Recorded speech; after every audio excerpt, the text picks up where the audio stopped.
உலக மக்கள் எல்லோருக்கும் வணக்கம். நான் உங்கள் ஜி கோபால் பேசுகிறேன். இன்னைக்கு நாம பேசக்கூடிய தலைப்பு என்னன்னா, செவ்வாய் பகவானுடைய பயிற்சி. இந்த செவ்வாய் பகவானுடைய பயிற்சி மேச ராசிக்காரர்களுக்கு எப்படி இருக்க போகிறது, அதை பத்தி தான் இந்த வீடியோல பார்க்கிறோம்.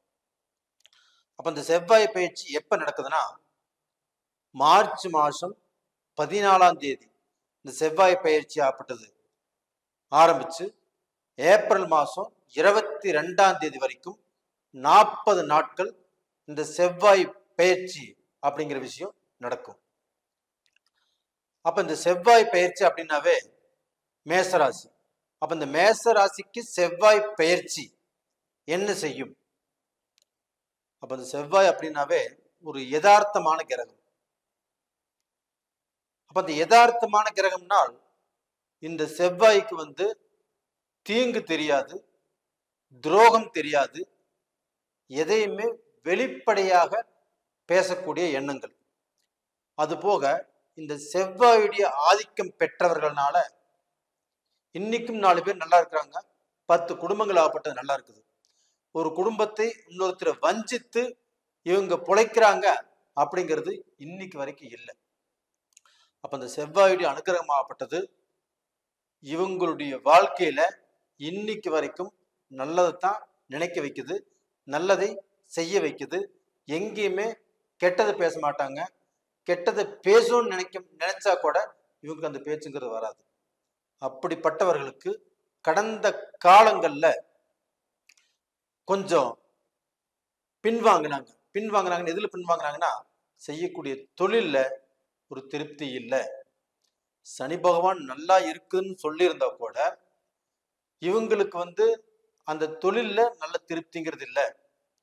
அது போக இவங்க செய்யக்கூடிய வேலையிலும் கொஞ்சம் திருப்தி இல்லை. குடும்ப வாழ்க்கையிலும் ஒரு நல்ல அண்டர்ஸ்டாண்டிங்கான வாழ்க்கையை வாழ முடியல.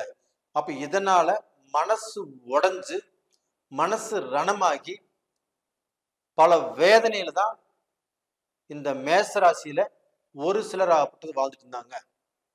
இன்னொரு சிலர் ஆகப்பட்டது அவங்க பார்க்க போனா நல்லா இருந்தாங்க.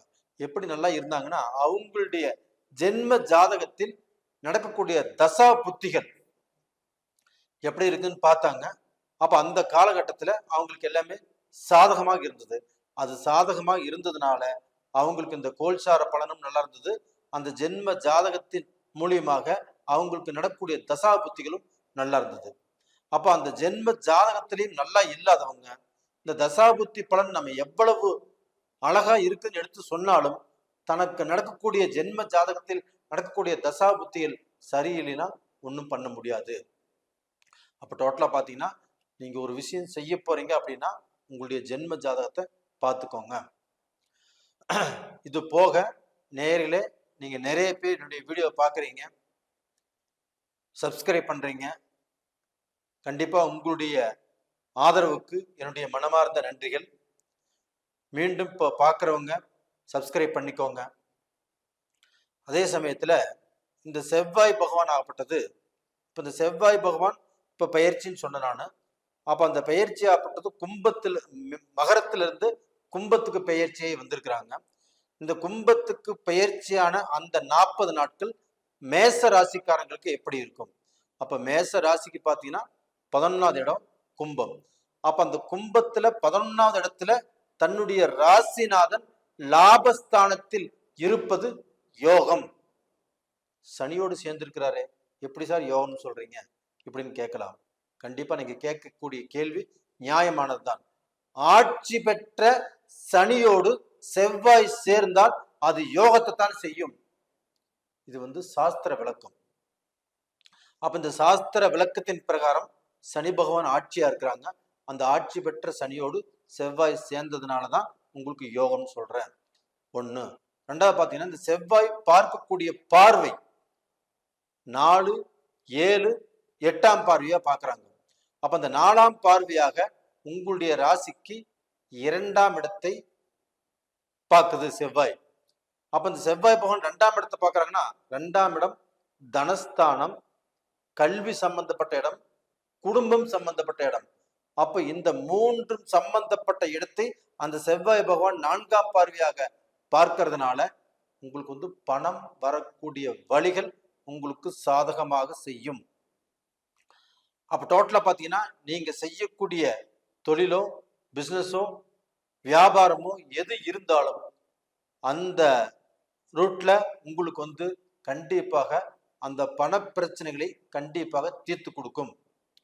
அப்போ வந்து நம்ம கடன் பட்டிருக்கிறோம், கடன் அடைக்க முடியல, இந்த சமயத்தில் இது சம்பாரிச்சாதான் நம்மளுடைய தேவைகள் தீரும், இது சம்பாரிச்சாதான் நம்ம இந்த கடனை கட்டி நம்ம தலை தப்பிக்க முடியும் அப்படிங்கிற சூழ்நிலையில் இருந்திருப்பீங்க. அது வந்து கடந்த காலத்துல உங்களுக்கு கொஞ்சம் திருப்தி இல்லாம இருந்துச்சு. இந்த பீரியட்ல கண்டிப்பாக நீங்க சம்பாதிப்பீங்க, நீங்க சாதிப்பீங்க, அப்படிப்பட்ட சூழ்நிலை வந்தாச்சு. இது போக பாத்தீங்கன்னா நீங்க வந்து அந்த குடும்பம் சம்பந்தப்பட்ட இடத்த அந்த செவ்வாய் பகவான் பாக்குறாங்க. அப்ப அந்த செவ்வாய் பகவான் அப்படிங்கிறது இன்னைக்கு வந்து பார்க்கணும், ஒரு ஆண் பெண் திருமணம் நடக்கும்னா செவ்வாய் பகவான்ங்கிறது ரொம்ப முக்கியம். அப்ப அந்த செவ்வாய் பகவானே குடும்பஸ்தானத்தை பார்ப்பதால் கண்டிப்பாக குடும்பத்துல அந்த ஆணும் பெண்ணும் சந்தோஷமாக, பிரச்சனைகள் இல்லாமல், சூதுவாது இல்லாமல் சந்தோஷமாக குடும்பம் நடத்தக்கூடிய சூழ்நிலையை இந்த செவ்வாய் பகவான் பார்வையால கண்டிப்பாக நடக்கும். அதே சமயத்துல அந்த செவ்வாய் பகவான் உங்க ராசிக்கு 2ஆம் இடத்தை பார்க்கறதுனால உங்களுக்கு படிப்பு சம்பந்தப்பட்ட விஷயங்கள். அப்ப அந்த புதன் பகவானும் உங்களுக்கு நீச்சபங்க ராஜயோகத்தில் இருக்கிறாங்க. அப்ப வித்தை காரகன் புதன் பகவான். அப்ப அந்த வித்தை ஸ்தானம் 2ஆம் இடம். இந்த 2ஆம் இடம் என்பது ஒரு +2 வரைக்கும் வச்சுக்கலாம். அப்ப இந்த +2 வரைக்கும் படிக்கக்கூடிய மாணவ மாணவிகளுக்கு இந்த செவ்வாயுடைய பார்வையினால நீங்க நல்லா படிப்பீங்க, நல்ல ஞாபக சக்தி வரும். ஸ்போர்ட்ஸ்ல இருக்கிறவங்களுக்கு நல்ல திறமைகள், அந்த திறமை செயல்பட தொடங்கும். அப்ப அந்த ஸ்போர்ட்ஸ்ல நீங்க வின் பண்ணுவீங்க. அப்ப அந்த ஸ்போர்ட்ஸ்ல நம்பர் 1 வரக்கூடிய வாய்ப்புகள் உருவாகும். இது போக அந்த செவ்வாய் பகவான் ஆப்பட்டது 7ஆம் பார்வையாக உங்களுடைய ராசிக்கு 5ஆம் இடத்தை பார்க்கறாங்க. உங்களுடைய ராசி 5ஆம் இடம். இப்ப 5ஆம் இடங்கிறது என்ன? புத்திர பாக்கிய ஸ்தானம்.